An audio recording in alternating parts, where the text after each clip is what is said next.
Balloon types ancestors.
Hello students, my name is Rahul Ghosh.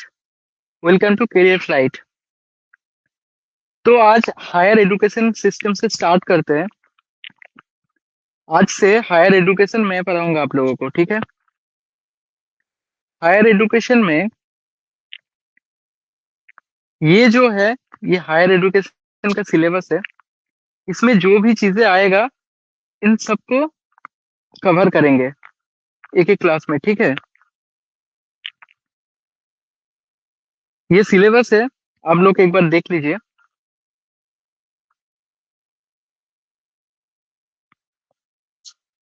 यहाँ से आप लोगों को पीडीएफ मिलेगा। जो भी इम्पोर्टेंट इंफॉर्मेशन है ये सब इस पीडीएफ में है, जो कि मैं आप लोगों को प्रोवाइड करूंगा, ठीक है। ये सब चीजें करियर फ्लैट से आप लोगों को मिल जाएगा। क्लासेस का टाइमिंग यही रहेगा, 7:30 बजे। और जो भी नया अपडेट्स आएगा वो ग्रुप में दिया जाएगा, ओके। तो आज हायर एजुकेशन से स्टार्ट करेंगे। कुछ क्वेश्चन वगैरह हो, अगर कुछ समझ में नहीं आ रहा है कोई भी टॉपिक, तो मुझे पूछ लेना, ठीक है। Anything, okay. क्या क्या चीजें हैं, जैसे institutions of higher learning and education in ancient India, ठीक है, ये है। उसके बाद evolution of higher learning and research in post independence India and pre independence India, ये दोनों चीजें हैं। Oriental, conventional and non conventional learning program in India, professional, technical and skill based education, ये सब चीजें अलग अलग है, ठीक है। हर एक का अलग अलग वैल्यू है। यहाँ से क्वेश्चन पूछता है यूजीसी नेट जेआरएफ में, ठीक है। डायरेक्ट क्वेश्चन पूछता है हायर एजुकेशन से, यही सब चैप्टर से आएगा। आप लोगों को देखिए, आप लोगों को नोट्स वगैरह या फिर इंफॉर्मेशन बहुत सी जगह से मिल सकता है, लेकिन ये जो है पूरा ऑथेंटिक है, और यहाँ से लाइन बाय लाइन क्वेश्चन आएगा, ठीक है। Value education and environmental education and policies and administration, ये सब चीजें हम लोगों को मतलब पढ़ना है, ठीक है। आप लोगों को ये सब चीजें पढ़ना है। तो इस नोट्स में आप लोगों को इंग्लिश भी मिलेगा, हिंदी भी मिलेगा। ये सब चीजें मैं पढ़ाऊंगा, ठीक है। देखिए, ये सारे के सारे चीजें मैं पढ़ाऊंगा इस नोट्स में, इस पीडीएफ में जो आप लोगों को मिलेगा। इसमें एक तो हिंदी आपको मिलेगा, एक जो है इंग्लिश में नोट्स जो है आप लोगों को मिलेगा, ठीक है। इस चीज को ध्यान रखिएगा, तो कोई भी प्रॉब्लम नहीं होना चाहिए आप लोगों को।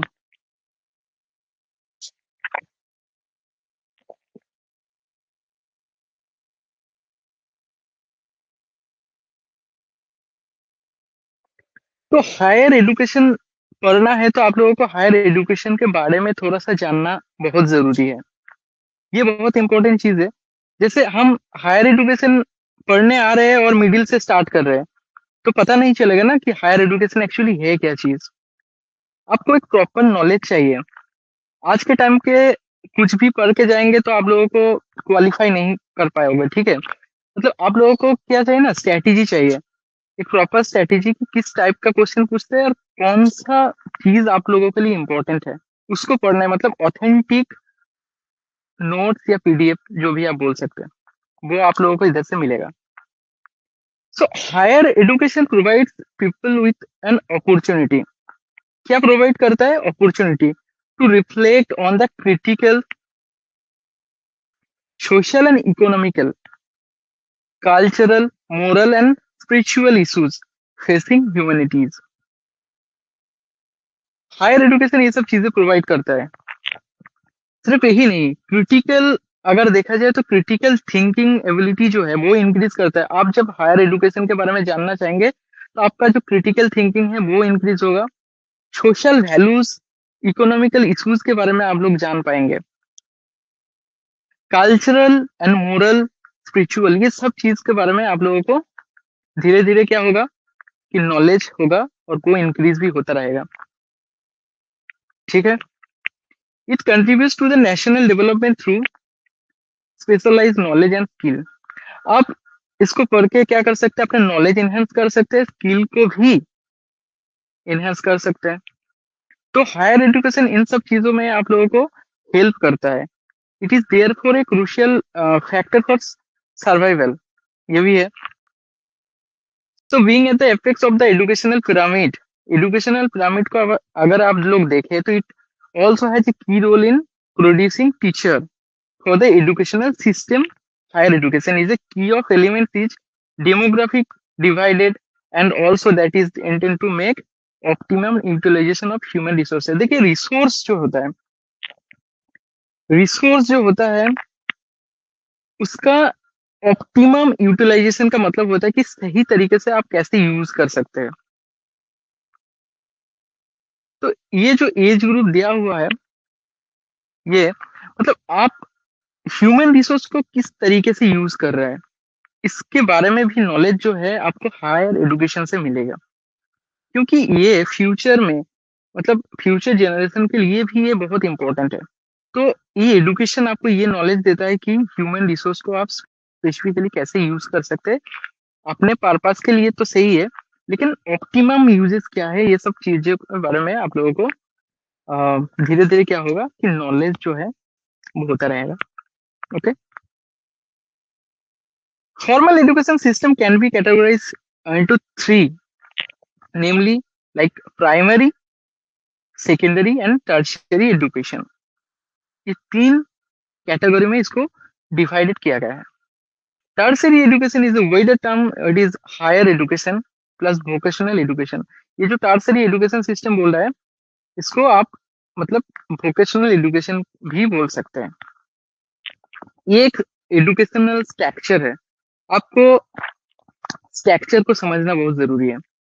अभी के क्वेश्चन ना स्टेटमेंट बेस्ड होता है। आपका नॉलेज से क्वेश्चन पूछेगा, पीडीएफ से तो पूछेगा ही, लेकिन एनालिटिकल क्वेश्चंस जो है उसको अगर आपको सॉल्व करना है तो थोड़ा सा समझना पड़ेगा चीज को कि स्ट्रक्चर क्या है, फॉर्मल एजुकेशन क्या है, इनफॉर्मल एजुकेशन क्या है, नॉन फॉर्मल क्या है। ये सब चीजों के बारे में जानना बहुत जरूरी है।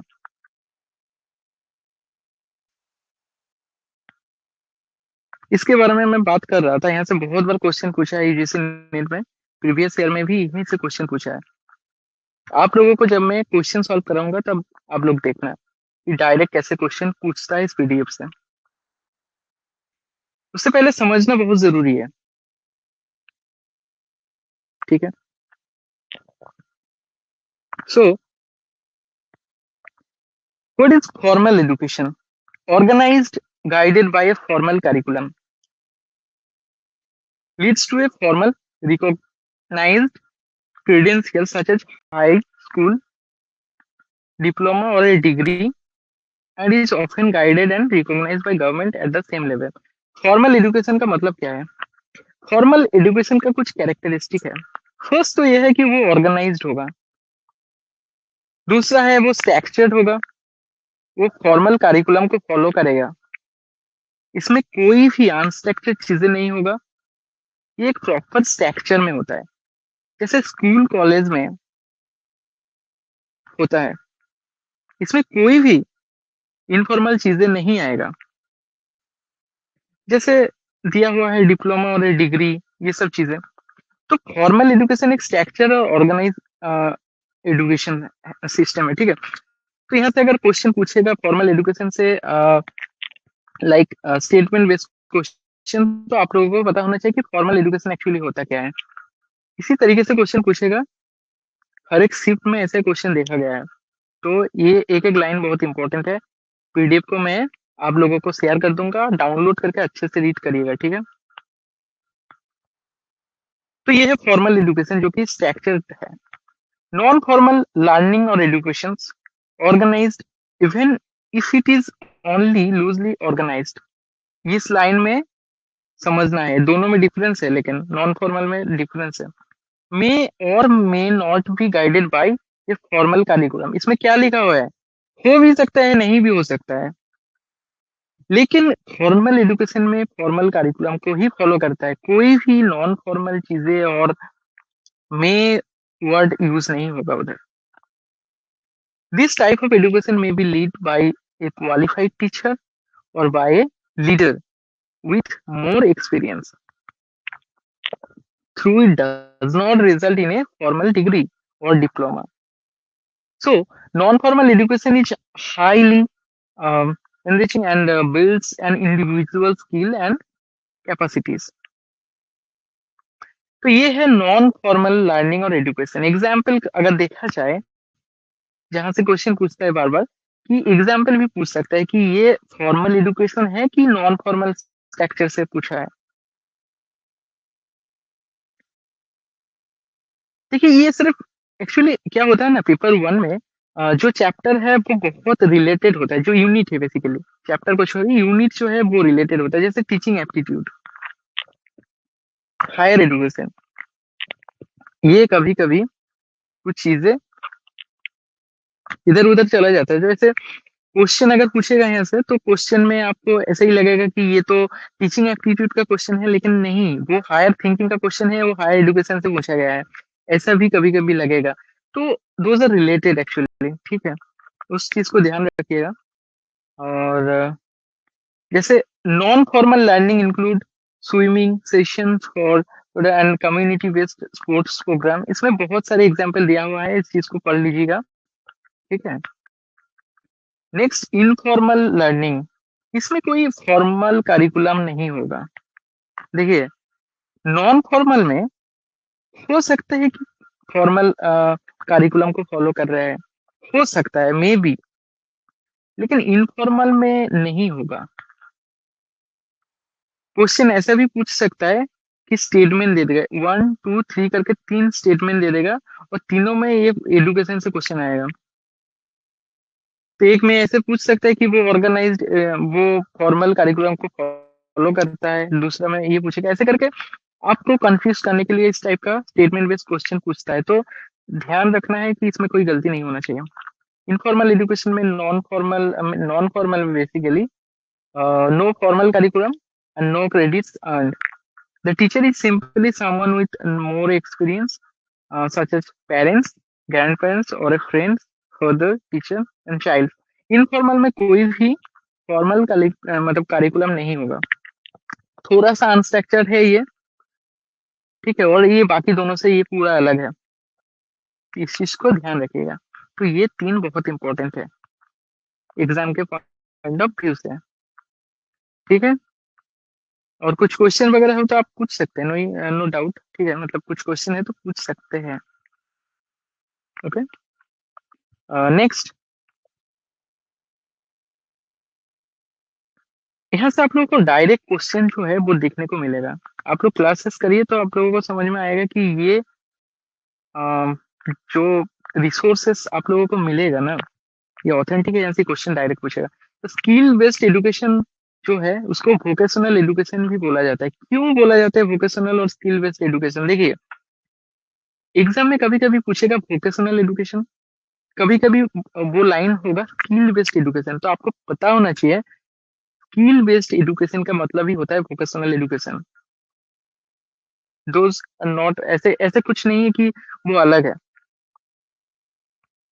संकल्प फुल फॉर्म पूछता है, बहुत बार पूछा है, अभी रिसेंट एग्जाम में भी पूछा है। संकल्प का full form skill acquisition and knowledge awareness for livelihood promotions, बहुत इंपॉर्टेंट है। उड़ान पॉलिटेक्निक स्कीम्स, PMKVY, प्रधानमंत्री कौशल विकास योजना, हायर एजुकेशन के ये जो फुल फॉर्म है बहुत बार पूछता है, और स्टूडेंट्स जो है यहाँ पर गलती कर जाता है। इसीलिए मैं इस पीडीएफ को आप लोगों को दूंगा, आप लोग जितना ज्यादा हो सके इसको पढ़िएगा तो ज्यादा याद रहेगा। एक काम कर सकते हैं आप, टेक्निक को यूज कर सकते हैं, जैसे ये सब चीजें हैं किस चीज से रिलेटेड है, ये वोकेशनल एजुकेशन से रिलेटेड है। तो इसको आप अपने नोटबुक में भी नोट करके रख सकते हैं कि वोकेशनल एजुकेशन के अंदर कौन कौन से फुल फॉर्म इंपॉर्टेंट है। Promote vocational education in school in higher education, ठीक है, तो ये चीज इम्पोर्टेंट है बेसिकली। नेक्स्ट, टेक्निकल एजुकेशन जैसे कि pharmacy, engineering and technology, diploma, MTech, BTech, architecture, ये सब चीजें टेक्निकल एजुकेशन में आएगा। और भी पूछता है जैसे वोकेशनल एजुकेशन कब आया था, टेक्निकल एजुकेशन कब आएगा, ईयर भी पूछ सकता है। प्रोफेशनल एजुकेशन डिग्रीज, जो भी प्रोफेशनल डिग्रीज वगैरह है जैसे BDS करके है, ठीक है, मैनेजमेंट जो है MBA से रिलेटेड, ठीक है, लॉ से रिलेटेड कुछ कुछ है, तो ये बहुत इंपॉर्टेंट है। ओके,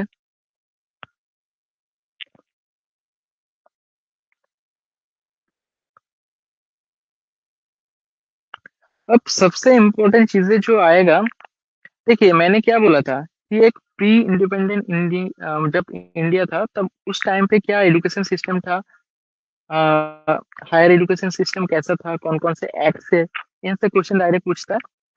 तो एक होगा कि इंडिपेंडेंस से पहले का, एक होगा उसके बाद का, दोनों इंपॉर्टेंट है। आज जो इम्पोर्टेंट एक्ट है उसके बारे में जानेंगे जो कि प्री इंडिपेंडेंट इंडिया का था, ठीक है, मतलब इंडिपेंडेंस से पहले क्या क्या चीजें आया था, उसका ईयर भी दिया हुआ है।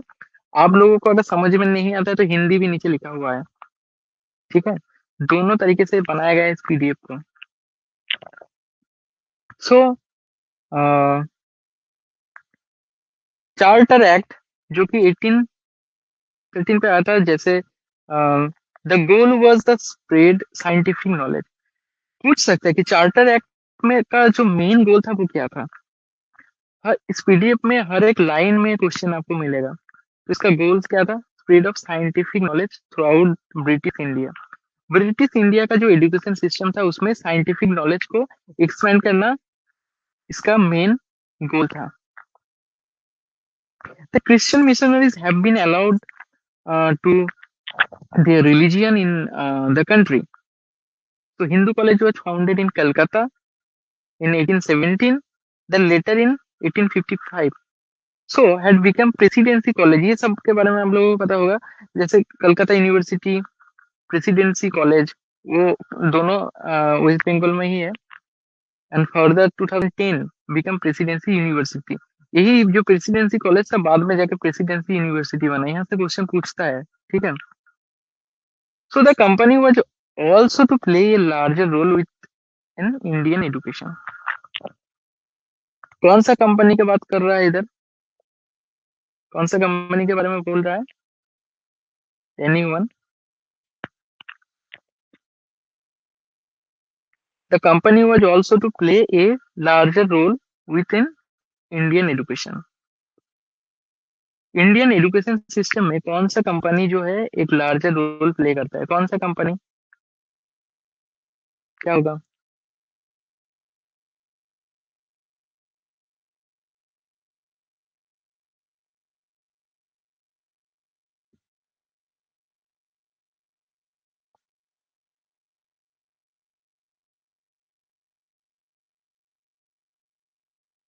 ईस्ट इंडिया कंपनी के बारे में बोल रहे हैं, ठीक है। So for the first time 1 lakh rupees was set, assign किया गया था फॉर एजुकेशन पर्पस। फर्स्ट, ये भी बहुत बार पूछा है इस चीज को कि फर्स्ट टाइम चार्टर एक्ट के थ्रू कितना पैसा अलॉट किया गया था, असाइन किया गया था, कितना? 1 लाख रुपीज। उस टाइम पे बहुत था उसका वैल्यू। तो इसको अलर्ट किया गया था किस लिए? एजुकेशन सिस्टम में, एजुकेशन सिस्टम को और भी स्ट्रॉन्ग करने के लिए, साइंटिफिक नॉलेज को स्प्रेड करने के लिए। ओके, ये है चार्टर एक्ट। इसका ईयर पूछ लेना, देख लेना, और इसका जो मेन गोल है वो भी देख लेना।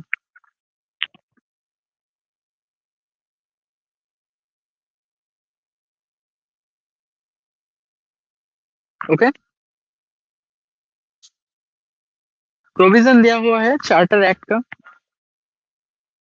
ये सब चीज इंपॉर्टेंट है, यहाँ से डायरेक्ट क्वेश्चन पूछेगा आप लोगों को। ये जो आर्ट है बहुत इंपॉर्टेंट है।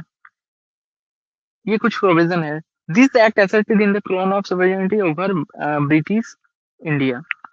द कंपनीज रूल, कौन सा कंपनी के बारे में बोल रहा है? ईस्ट इंडिया कंपनी, ठीक है। Was extended to another 20 years. Their trade monopoly was extended except for the trade in tea and with China।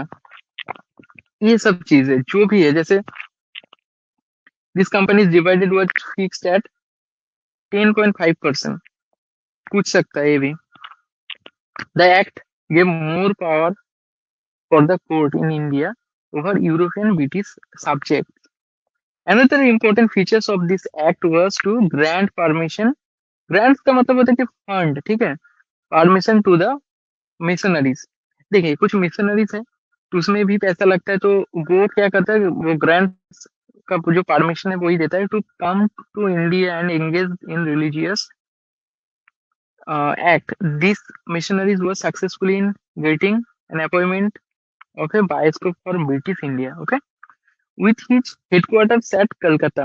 देखिए इसका जो हेडक्वार्टर था वो कलकत्ता में ही था, ठीक है, जहाँ से ये सब चीजें कंट्रोल किया जाता था। एजुकेशन में उधर जो हायर एजुकेशन में उसमें ग्रांट्स को परमिशन देना, ठीक है, उसको प्रोवाइड करना, हायर एजुकेशन अथॉरिटी को कंट्रोल करना, ये सब चीजें जो है वो कंपनी करते थे कलकत्ता से, ठीक है। ये सब चीजें कभी कभी पूछता है, ज्यादातर टाइम भी पूछता है। तो ये एक्ट बहुत इंपॉर्टेंट है, इसका ईयर भी बहुत इंपॉर्टेंट है, इसको देख लेना। और एक चीज सबसे इंपॉर्टेंट कि कितना रुपीज एजुकेशन पर्पज के लिए अलॉट किया गया था, बहुत बार पूछा है ये क्वेश्चन, इसीलिए लिखा हुआ है कि 1 लाख रुपीज। इसको भी ध्यान रखिएगा, ठीक है।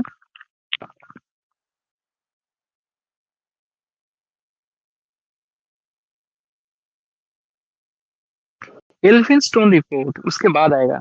नेक्स्ट है एल्फिंस्टोन रिपोर्ट 1823। इसका ईयर बहुत इंपॉर्टेंट है, कभी कभी पूछता है। इसमें दो टाइप का क्वेश्चन पूछता है, ठीक है। एक इससे रिलेटेड स्टेटमेंट बेस्ड क्वेश्चन, या फिर ईआर से रिलेटेड क्वेश्चन, या फिर मेन गोल क्या था वो वहां से क्वेश्चन। ईआर में कभी असेंडिंग डिसेंडिंग ईआर को पूछ सकता है कि कौन सा पहले आया था, कौन सा रिपोर्ट बाद में आया था, ये सब चीजें पूछ सकता है। तो इसको एडवोकेट किया गया था for the appointment of school supervisor, district examination officer and teacher training के पर्पस में। Elphinstone institution was founded in 1834 इन मुंबई। मुंबई का उस टाइम का नाम था मुंबई, जब ईस्ट इंडिया कंपनी था तब उधर रूल्स जो है वो यहाँ से प्रोवाइड किया जाता था, ठीक है। इस हिसाब से ये बहुत इंपॉर्टेंट है।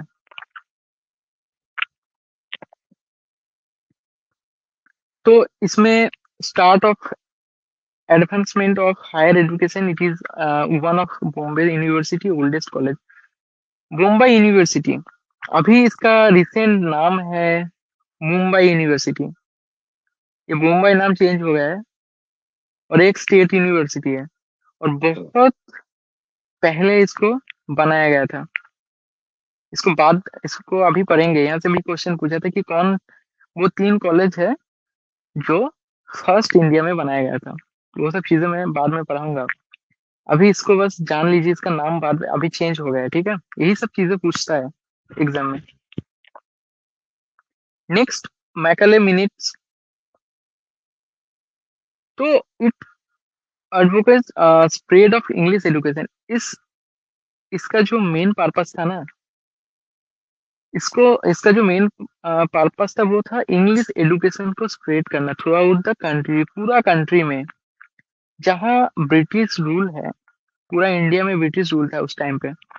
तो इसका काम था कि पूरा इंडिया में इंग्लिश एजुकेशन को प्रमोट करना, स्प्रेड करना, कंट्रोल करना, ठीक है। उस टाइम पे भी वो लोग एजुकेशन सिस्टम को बहुत स्ट्रक्चर वे में देखना चाहता था। स्ट्रक्चर इन द सेंस कि हर कुछ उन लोगों का कंट्रोल में होना चाहिए। उसमें टीचर जो है इंडियन होगा, लेकिन उस टीचर को कंट्रोल करेगा ब्रिटिश। उसमें स्टूडेंट पढ़ेगा, ब्रिटिश का स्टूडेंट भी पढ़ सकते हैं, इंडियन स्टूडेंट भी पढ़ सकते हैं, लेकिन रूल्स जो है वो कंट्रोल करेगा British India.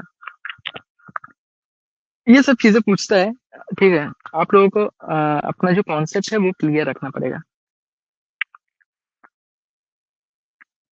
These initiatives, however, were primarily aimed at elementary and secondary educations. Lord Macaulay wished to establish a secular and scientific education system. इसका नाम था लॉर्ड मैकले, इसी के नाम से मैकले मिनट जो है उसका नाम हुआ है। ये भी पूछता है। फ्री और एज ओल्ड जो है and on equal level with the western world, contributing to modern India. तो इसका ईयर बहुत इंपॉर्टेंट है। क्यों इसको मैकले मिनट बोला जाता है?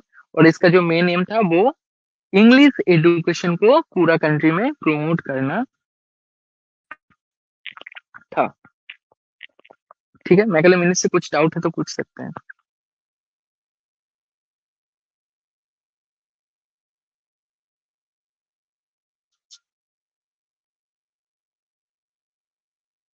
आप लोग अगर मुझसे कुछ क्वेश्चन तो पूछ सकते हैं, अगर नहीं पूछना है तो इस वीडियो को बाद में भी आप रिकॉर्डिंग देख सकते हैं, ठीक है। क्योंकि ये सब चीजें बहुत इंपॉर्टेंट है, ओके।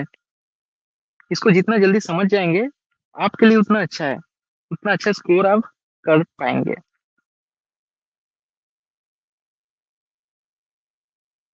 सो वुड डिस्पैच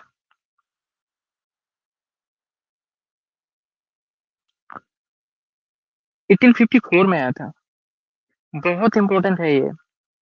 इसमें क्या था? was a fast higher education policy measure. It recommended the establishment of 3 university।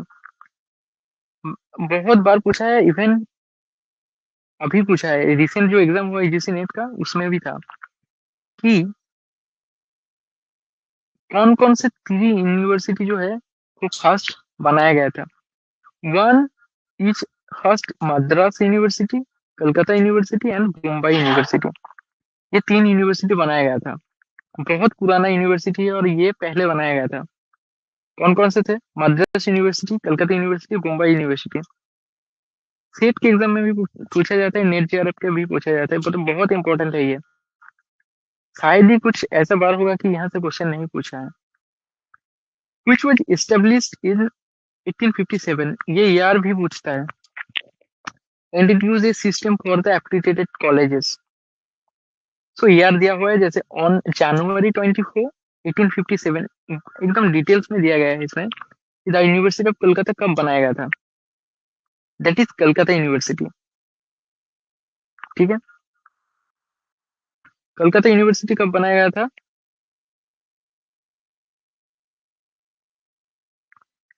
Calcutta university कब बनाया गया था? सो जनवरी 1857 में बनाया गया था इसको। द यूनिवर्सिटी ऑफ मुंबई, जिसको बनाया गया था 1857 में, जुलाई में बनाया गया था। Next, the university of Madras, ये चेन्नई में है, ये मुंबई में है, ये कलकत्ता में है। तीनों का लोकेशन भी आप लोगों को पता चल गया है। लोकेशन पूछ सकता है, डेट पूछ सकता है, ईयर पूछ सकता है, तीनों इंपॉर्टेंट है। उसके बाद वुड का जो डिस्पैच था उसमें ये सब चीजें बोला गया है।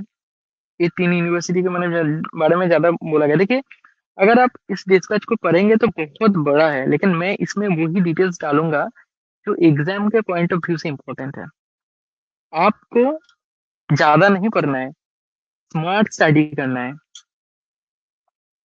आप लोग बहुत टीचर से पढ़े होंगे, लेकिन मैं इसमें बिलीव करता हूँ कि कितना ऑथेंटिक चीजें आप पढ़ रहे हैं, कितना ऑथेंटिक रिसोर्सेस आप यूज कर रहे हैं अपने आप को डेवलप करने के लिए।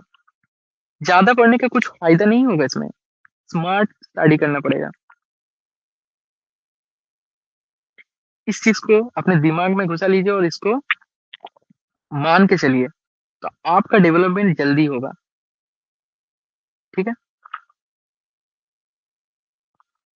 हंटर कमीशन 1882 से लेकर 3 तक ये था। Stress the separation of primary education and higher education. इसका मेन उद्देश्य क्या था?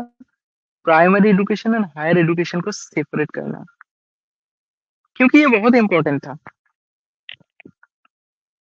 उस टाइम पे primary education and secondary education को, जो हायर एजुकेशन जो है, उसको अलग करना अपने आप में बहुत बड़ा बात था। क्योंकि एजुकेशन स्ट्रक्चर को अगर बनाना है तो एक प्रॉपर तरीके से एक सीक्वेंस में बनाना पड़ता है, और उस टाइम पे एजुकेशन उतना स्ट्रॉन्ग था नहीं, उसको बनाने की कोशिश किया जा रहा था, और ये कर रहा था ब्रिटिश इंडियन जो कंपनी है वो, अपने तरीके से। It was proposed that a university should manage the affiliated colleges. वो लोग इसमें प्रपोज करते थे कि university should manage the affiliated colleges. जैसे एक यूनिवर्सिटी के अंदर बहुत सारे एफिलिएटेड कॉलेज हो सकता है। ये चीज आप लोगों को पता है कि एक यूनिवर्सिटी के अंदर बहुत सारे एफिलिएटेड कॉलेज हो सकता है? हो सकता है कि नहीं हो सकता है? जैसे दिल्ली यूनिवर्सिटी के अंदर बहुत सारे कॉलेजेस है, इलाहाबाद यूनिवर्सिटी के अंदर बहुत सारे कॉलेजेस है, ये सब सेंट्रल यूनिवर्सिटी है। तो उसका एप्लीकेशन कौन देगा? कंपनी देगा। तो ये सब चीजें बहुत इंपॉर्टेंट है। ठीक है।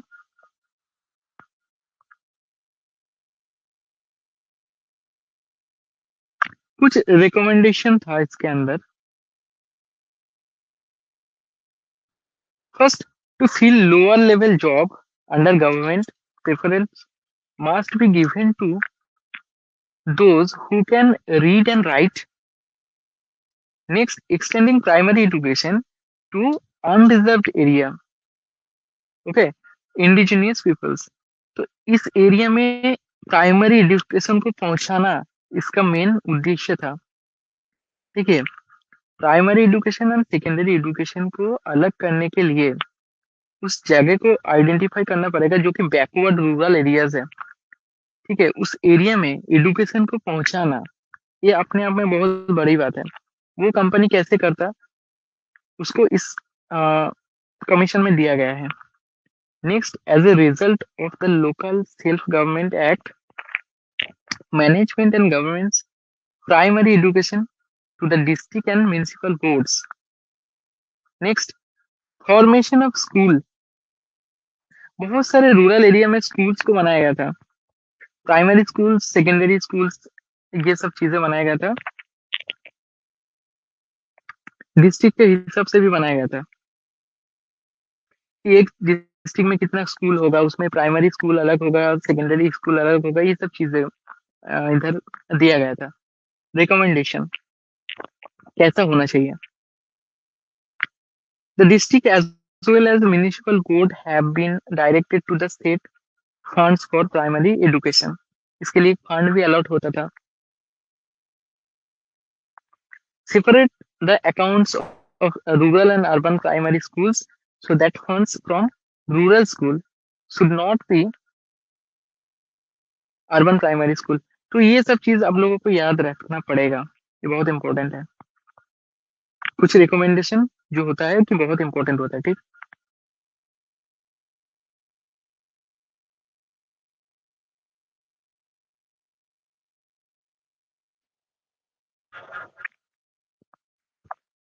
इसका नाम बहुत इंपॉर्टेंट है, यूनिवर्सिटी कमीशन। एक होता है यूनिवर्सिटी एजुकेशन कमीशन, ये है यूनिवर्सिटी कमीशन।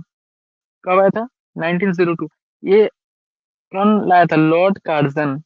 इसका नाम आप लोगों ने सुना होगा, लॉर्ड कार्जन।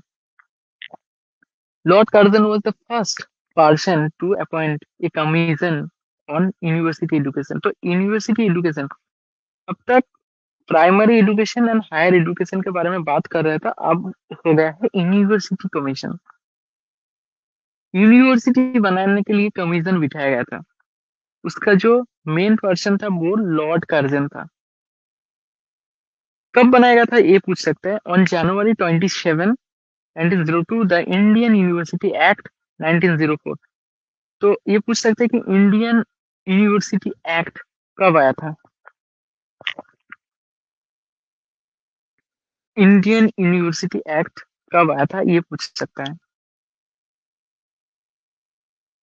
बहुत इंपॉर्टेंट है।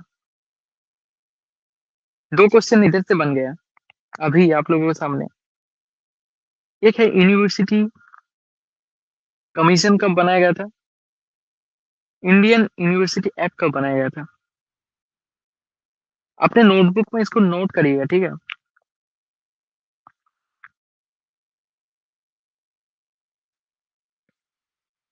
India university commission was appointed under the chairmanship of Sir Thomas into conditions and prospect of the university establishment British India, and to consider and report on the proposal of the university establishment in British India, and to consider and report upon the proposal for improving their constitution and working। ये सब चीज काम करने के लिए act बनाया गया था। देखिए यूनिवर्सिटी कमीशन को किस लिए बनाया जाएगा, क्योंकि यूनिवर्सिटी का जो स्ट्रक्चर है, उसका जो जो काम अंदर होता है, सब चीज को बनाने के लिए और इसको कंट्रोल करने के लिए इस एक्ट का काम ये होगा कि कुछ रूल्स एंड रेगुलेशन ये लोग पास करेंगे। तो जब यूनिवर्सिटी बन जाएगा तो उस यूनिवर्सिटी इस एक्ट को फॉलो करके चलेगा कि ये एक्ट है, ये रेगुलेशन है, इसको हमको मान के चलना पड़ेगा, फिर हमको एप्लीकेशन मिलेगा, ठीक है। इस तरीके से बनता है।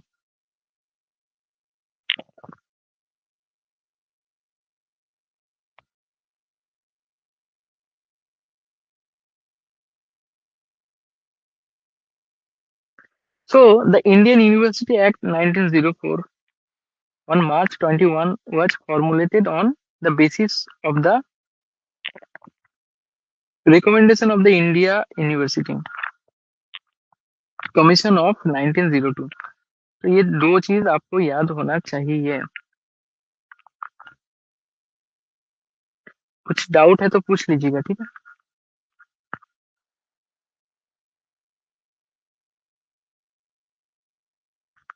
ये पूरा सीक्वेंस में दिया गया है ईआर के साथ साथ, ठीक है। तो आप लोगों को वो सीक्वेंस बनाने में भी हेल्प होगा, समझने में भी हेल्प होगा। देखिए ये सब चीजों का हिंदी वर्जन भी दिया गया है।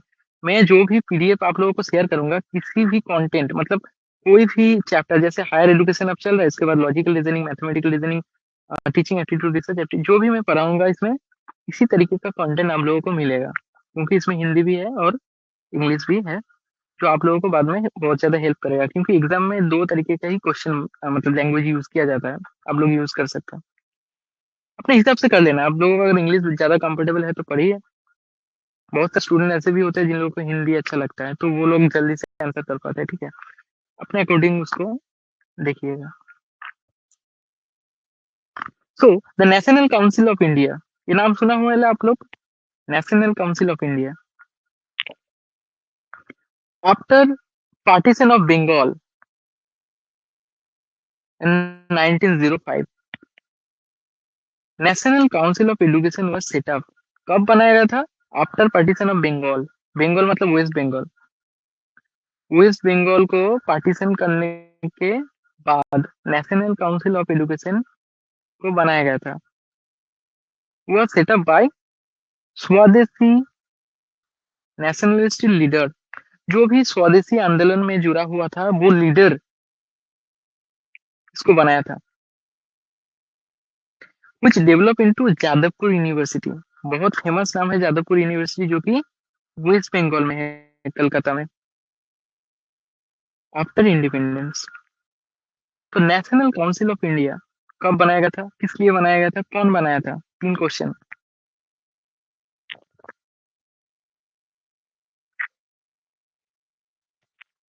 ठीक है, एक एक इंफॉर्मेशन इधर इंपॉर्टेंट है,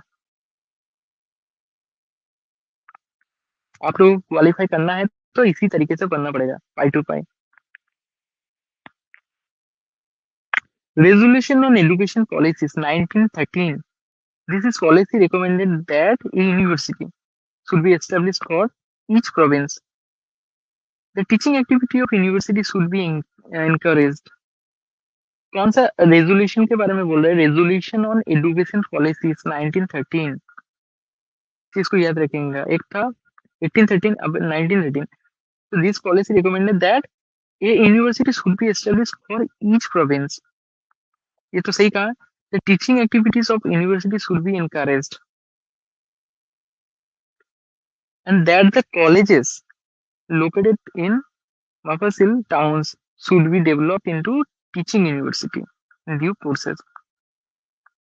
तो ये रेजोल्यूशन है, ठीक है, उस टाइम पे लाया गया था इसको।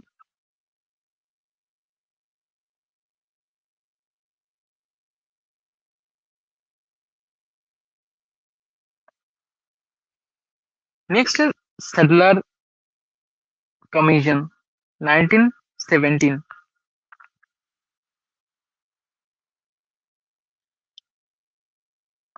It is also popular as the Calcutta university commission. सबसे इंपॉर्टेंट क्वेश्चन पूछेगा कि कलकत्ता यूनिवर्सिटी कमीशन कब आया था, 1917। इसका दूसरा नाम क्या है, सैडलर कमीशन। कोई भी नाम से पूछ सकता है, दोनों नाम इसका इंपॉर्टेंट है ना। इसका कमीशन का नाम था सैडलर कमीशन, इसको कलकत्ता यूनिवर्सिटी कमीशन भी बोला जाता था। क्यों बोला जाता था, it recommended the separation of intermediate education from degree colleges and suggested a special selection committee for selection of university teachers. University के जो टीचर्स होते हैं उसके सिलेक्शन के लिए ये था। Kolkata university commission suggested the sitting of central advisory board of education. तो CAB इसका फुल फॉर्म बहुत बार पूछा है, फुल फॉर्म क्या है, central advisory board of education. Note करना अपने नोटबुक में, ठीक है। CABE फुल फॉर्म पूछता है, central advisory board of education. Clear है, पूछता है, जिसको बनाया गया था 1920 में, बट वो उसके बाद इसको फॉर्म में कब लाया गया था, 1923 में। बनाया गया था 1920 में, इसको फॉर्म किया गया, मतलब उसके बाद इसको अप्लाई किया गया था 1923 ड्यू टू फाइनेंशियल क्राइसिस। कुछ क्राइसिस था जिसके लिए उसको तभी अप्लाई नहीं किया गया था, एब्लिश किया गया था 1923 में। कुछ सर्टेन रीजन इसमें दिखाया गया है जो कि उन लोगों का बोलना था, बहुत सारे काम हो सकता था लेकिन फाइनेंशियल क्राइसिस होगा। देखिए क्यों होगा, क्योंकि एजुकेशन में पैसा देना उतना आसान चीज है नहीं। अभी आप लोगों को पता है कि रिसर्च के पर्पस के लिए कितना परसेंट फंड आता है हम लोगों को इंडिया में। इंडिया में जो आता है उससे 10 गुना डबल है बाहर के कंट्री में। क्यों, क्योंकि इंडिया का एजुकेशन सिस्टम ही ऐसा है। तो उस टाइम पे भी ऐसा कुछ क्राइसिस था जिसके वजह से वो जो है फंड नहीं आ पाता था। इसीलिए कोई भी पॉलिसीज जो है तो लाया तो जाता था उसको अप्लाई करने में बहुत टाइम लग जाता था। जैसे अभी एनईपी आया है, न्यू एजुकेशन पॉलिसी 2020, आप लोगों ने सुना होगा। क्या लगता है आपको कब आया था? 19 ये 2020 में लागू होने में था, तो बाद में इसको जाके अभी टाइम लग रहा है। तो ये टाइम लगता है इसमें, ये सब चीज में टाइम लगता है। ठीक है, उतना जल्दी होता नहीं है। Under the government of India act 1919, education was made a provincial subject so as to minimize the control of central government in India education system, so in the education system। तो ये एक एक्ट था, इसको देख लीजिएगा, बहुत important है। Next अभी भी है, लाइक हर्टॉग कमेटी 1929। ये सीक्वेंस आप लोगों को याद होना चाहिए कि कौन सा ईयर में क्या आ रहा है। ठीक है, आप लोगों का काम होगा क्या कि मैं जो पीडीएफ प्रोवाइड कर रहा हूँ, पीडीएफ से आप डेटा लेके अपने नोटबुक में नोट करते जाइएगा, और क्वेश्चन वगैरह जब मैं आप लोगों को भेजूंगा टेस्ट के लिए, उसी से आप मतलब देख के आप कर सकते हैं। ठीक है, और थोड़ा रिस्पॉन्सिबल बनने की कोशिश करिए। ठीक है, मतलब मैं जब कुछ पढ़ा रहा हूँ तो ध्यान से सुनिए।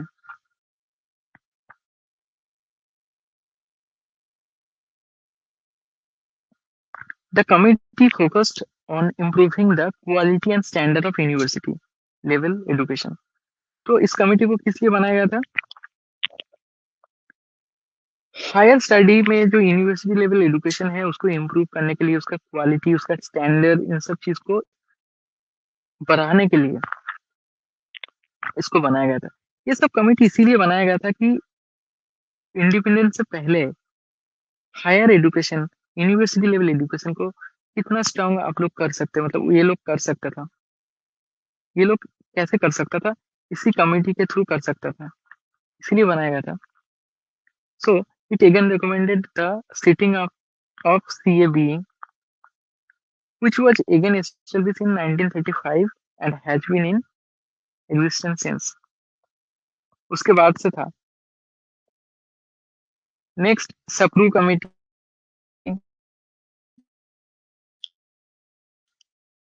The committee appoint Uttar Pradesh inquiry into causes of unemployment in UP. इसका कंक्लूजन था कि the system of education commonly prepared pupils only for examination and degree and not for any vocation in life। तो ये था सप्रू कमेटी का recommendation.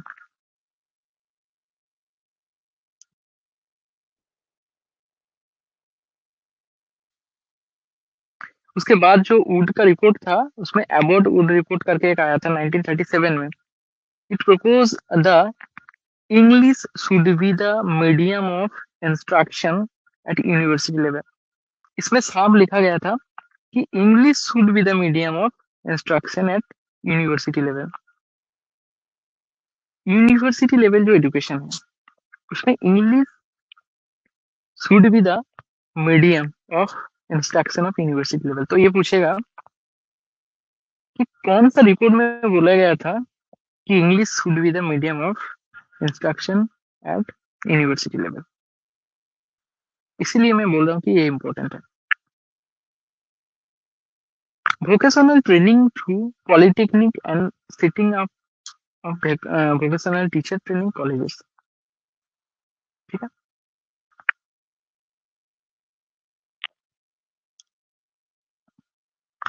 Next Gandhi ji का बनाया गया scheme, Wardha scheme of education. Nai Talim और बेसिक एजुकेशन बुनियाद भी बोला जाता था, शिक्षा और बेसिक शिक्षा भी बोला जाता था। The scheme is an outcome of philosophy of Gandhi ji. किसके फिलोसफी के ऊपर बेस्ड था ये स्कीम? गांधी जी का, महात्मा गांधी। बहुत बार पूछा है, इसका क्वेश्चन भी पूछता है कि वर्धा स्कीम और वर्धा कमेटी कब आया था। It was given A definite shape by the committee under the chairmanship by the committee under the chairmanship of doctor Zakir Hussain. तो इसको जाकिर हुसैन कमेटी के अंदर बनाया गया था। who later on became the president of India। बाद में जाके ये प्रेसिडेंट ऑफ इंडिया बना था। ठीक है, तो ये बहुत इंपॉर्टेंट है, इसके यार पूछता है। वर्धा कमीशन और स्कीम बहुत इंपॉर्टेंट।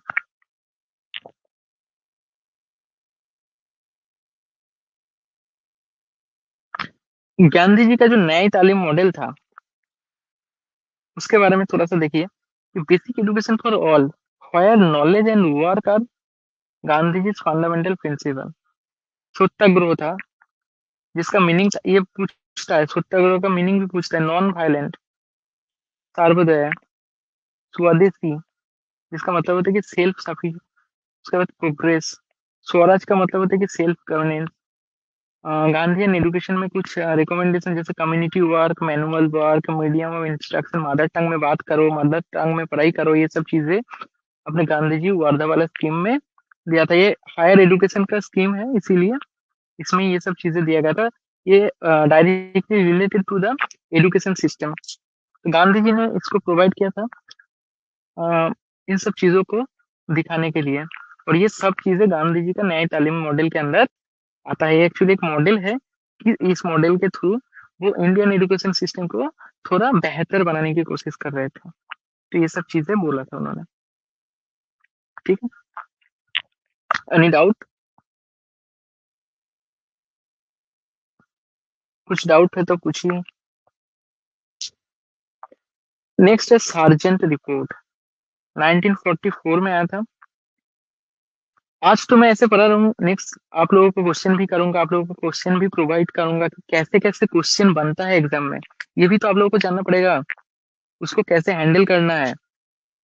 ठीक है, कैसे उसको हैंडल करना है, कैसे कौन सा एग्जैक्ट तरीका है क्वेश्चन को करने का, क्वेश्चन को सॉल्व करने का कौन सा एग्जैक्ट तरीका है, सब चीजें मैं सिखाऊंगा आप लोगों को, कोई दिक्कत नहीं है। ठीक है, ऐसे ही जाके एग्जाम नहीं देना है। एग्जाम में जाके ऐसे ही जाके आपको एग्जाम नहीं देना है।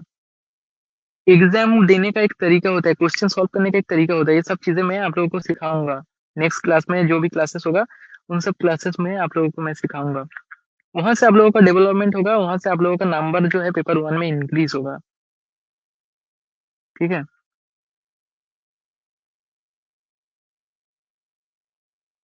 so the Sargent report is also called scheme of post-war educational development in India, also recommended University Grant Committee।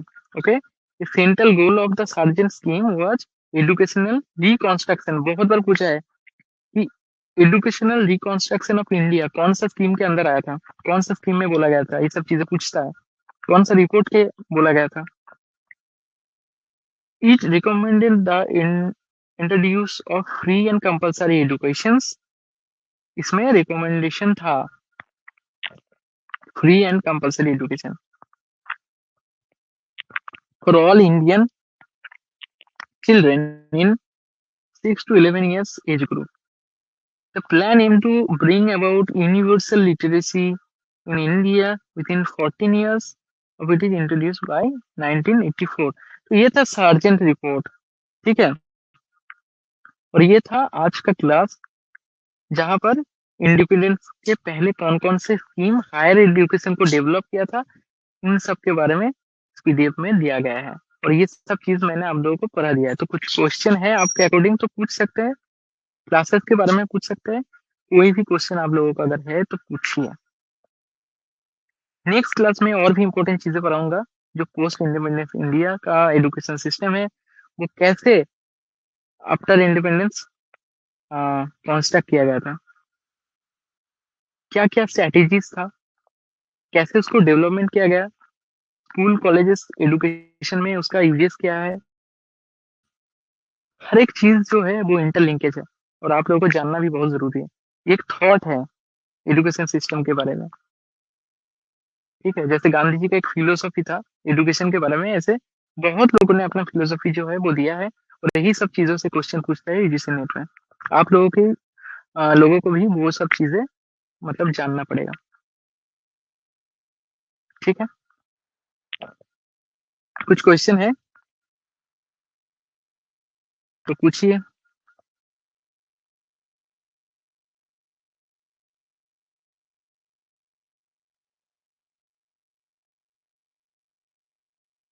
समझ में आया ना सबको? क्लियर है?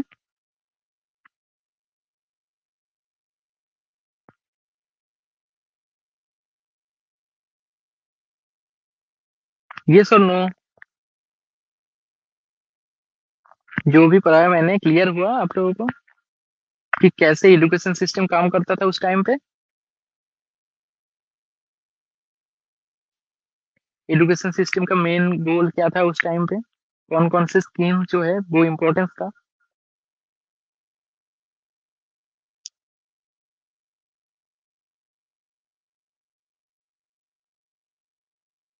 वॉइस,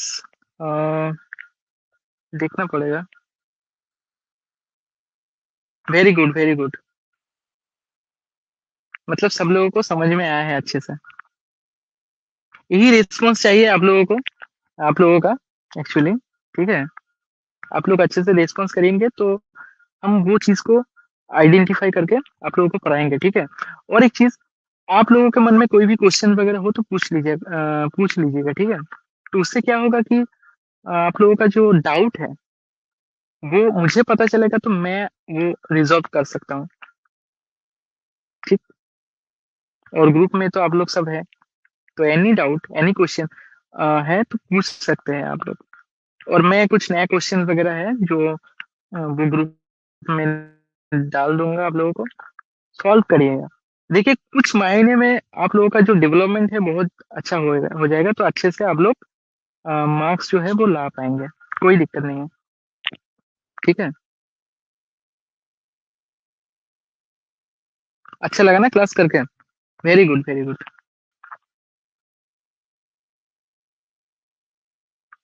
ठीक है, आप जैसे पूछ रहे हैं कि वॉइस सुन सकते हैं क्या, वो मैं देखूंगा। ठीक है, शायद सुन सकते हैं, उसको मैं देख के आप लोगों को बताऊंगा नेक्स्ट क्लास में, हो सकता है। ठीक है, अगर सुनाई नहीं देता है वॉइस तो आप लोग लिख सकते हैं, जैसे अभी लिखे है ना, ये जो चैट करके जो ऑप्शन है, इधर जाके आप क्वेश्चन टाइप करिए। कुछ भी डाउट हो, कुछ भी हो, तो टाइप करके मुझे बोल सकते हैं, तो वो मुझे दिखेगा तो मैं आप लोगों को उसका आंसर कर दूंगा।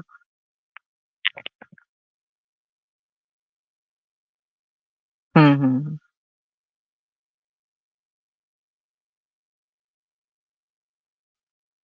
ठीक है, तो ये देखिए हायर एजुकेशन का ये सब चीजें मैं पढ़ाऊंगा आज। ये प्री इंडिपेंडेंस का हो गया, नेक्स्ट पोस्ट इंडिपेंडेंस का इंडिया का जो था वो पढ़ाऊंगा। उसके बाद ओरिएंटल, कन्वेंशनल एजुकेशन क्या है, नॉन कन्वेंशनल, जो भी इंपॉर्टेंट चीजें है ना हायर एजुकेशन से, तो सब पढ़ाऊंगा। तो ये सब चीजें पढ़ने के बाद आप लोगों को इजी लगेगा हायर एजुकेशन, कि लगेगा कि सर ये क्या ही है हायर एजुकेशन, इसमें तो हम फुल मार्क्स ला सकते हैं। मेन चीज होता है कि अंडरस्टैंडिंग, कि कितना अच्छा आप लोगों को समझ में आ रहा है और आप कितना अच्छा रिस्पॉन्स कर सकते हैं उसके अकॉर्डिंग। नहीं तो रिसोर्सेस तो आज के टाइम पे बहुत जगह पे मिलता है यूट्यूब वगैरह में, लेकिन अंडरस्टैंडिंग बहुत इंपॉर्टेंट है। मैं इस एग्जाम को बहुत बार दिया हूँ, बहुत बार क्रैक कर चुका हूँ, तो मुझे वो स्ट्रेटेजी पता है जो आप लोगों को शेयर करूंगा। ओके, ठीक है, और कुछ डाउट है तो पूछिए, एनी डाउट, किसी को कुछ डाउट है?